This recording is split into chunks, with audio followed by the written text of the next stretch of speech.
Hello everyone, this has been Pellom, PellomPlanetaryResearch.com. As promised, I've got the little ET spacecraft here, and you're invited to come aboard and take a little trip up to our moon. That's Earth's moon. We're going to go into the North Polar area of the moon, and we're going to retrace the tracks that I made up there about 6 years ago when I captured my first great image from Hermite Crater. So everybody hold on tight. I'm going to push the button, and this little thing is fast. We're already looking down on the kind of the North Pole of the moon. There's a lot going on there. And I just was there about 6 years ago looking around to see what I could find. And so the dark areas I wanted to tell you based on the research I did, the temperatures could go as low as 400 degrees minus in Fahrenheit measurement. So 400 are a little better than 400 degrees minus in Fahrenheit measurement. That is cold. So when we go into by the way, the article said that it would be in the shady areas is where it's so cold, and that it was actually the coldest place known in our solar system. And it went on to say, for some reason or the other, that it was colder than the surface of Pluto. So anyway, the moonlings are busy up there. You'll find out in a minute. And maybe the moon bats won't get in our way as we go inside here to take a peep around. So you're going in with me. You're going to experience what I experienced about 6 years ago when I was looking around in here to see what I could find. Deeper and deeper and deeper and deeper. Go in there, and I started seeing things like you can see. A lot of this is actually mechanical equipment that you're looking at here. This is a massive industrial area. So I'm going to sneak around here and show you what happened to me when I was in here 6 years ago that drew my interest. You see this line up here from left to right? That attracted my interest, and I thought, well, I don't know what that is. Maybe it's some patchwork or something when they made the virtual globe of the moon. So I went over to examine it, and sure enough, it was what I came to name a conveyance alleyway. It's what I actually ended up naming it. And so we'll get in that alleyway, and we will start going to the left here. And we'll draw it up a little closer. The closer we draw it, you can start seeing the equipment in there. And we'll bring her on across. You see these big tanks and things here? There's no telling what that is or what it's used for. Some kind of gas or chemical that the moonlings have up there that apparently is needed in the universe. So those of you with good eyes, you can see quite well the different equipment that's in this picture here. This alleyway, I'd like to discuss that a little bit with you. As best Tom Hubert and I can come up with, there's about 30 of these alleyways, and we think they go all the way around the moon at about 100 miles intervals from top to bottom. Tom Hubert, he refers to them as concentric rings around the moon. So, but we can call it, I call it the conveyance alleyway, and so that's what I think it probably ought to be called. It looks like they bring in like a railroad or something that brings in equipment and picks it up and takes it out like a Henry Ford assembly line. So what we're going to do here to show you a little bit what I did when I was in here, I'm going to take a screen capture of this if the bats, hope they don't come in and mess up my little presentation here. So Zappo, we've got the screen capture, and I'm going to take that to a little program that I use. It's called Photoscape X. It's just a little photo editor. And I'm going to paste it in there, and Zappo. We're now in there, and I'm going to get over here and primarily work just with the two settings here for the sake of speed. One of them is brightness, and the other is contrast. So let me hit that right quick, and we will get on with the show here. Look at that. Wow, there she comes. I'm going to touch just a little contrast here if I can find the right buttons. I've got a little bit of vision problems going, but I got this big monitor. It's about 32-inch monitor that helps me to continue to see how to do what I'm showing you here. It's letting me continue on, so I feel very fortunate to have been able to find a way to keep working, you know. So I want that just a little bit lighter. I'm going to jump back up here to this brightness tab. Zingo! So there she is. That one's ready to put PellomPlanetaryResearch.com on it, and the coordinates, and to the name of it would be, it's in Hermite Crater.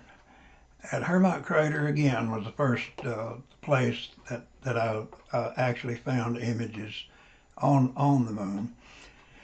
If sufficient interest is there, I plan to make other trips and invite you to go with me to other areas of the moon to see some more stuff up there.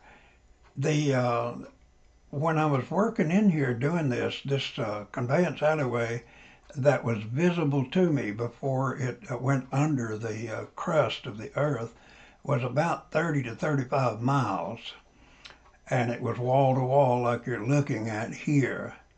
So it's absolutely astounding, and it probably, Hermite Crater is roughly 60 to 65 miles in diameter. I think that whole, if you go under that crater, I think that everything under it looks like this. It's what I'm thinking. So with that 400 plus 400 degrees minus in Fahrenheit measurement of the weather up there, that tells me to see all this equipment and stuff strung around up there and packed into all these pictures. I think they have a giant bubble, a cover of some sort that seals it off. It's probably transparent titanium that they speak of being used out in space. It's very light, and it would let people get on with their work in here and doing this. I think most of the real production work up there is run by AI, because these guys, they're most likely several thousand years or more ahead of the people on Earth. And so anyway, this is an example right here, and I just, from left to right, what you see in the browser there is the area that I was taking the screenshots of. So as I went down the conveyance alleyway, and I would move from one margin to the other, and I just kept capturing sections of that following the conveyance alleyway. And that's why on my website it looks like a lot of it looks the same until you examine it closely. And that's the reason to have so many different pictures on there that look similar. I just went down the alleyway by increment and took screenshots and put them on the website. So that's how that works. So you see, I just put it in the little editor here. I wanted to tell you that those of you with a decent little photo editor program, if you got a brightness and a contrast tab on there, chances are you can do what I did here. Also, I discovered that in Google Documents, it has editing, 2 or 3 different settings in it that will let you also bring it to the point that I have this one. I don't know, but I assume Microsoft Word probably has that same capability.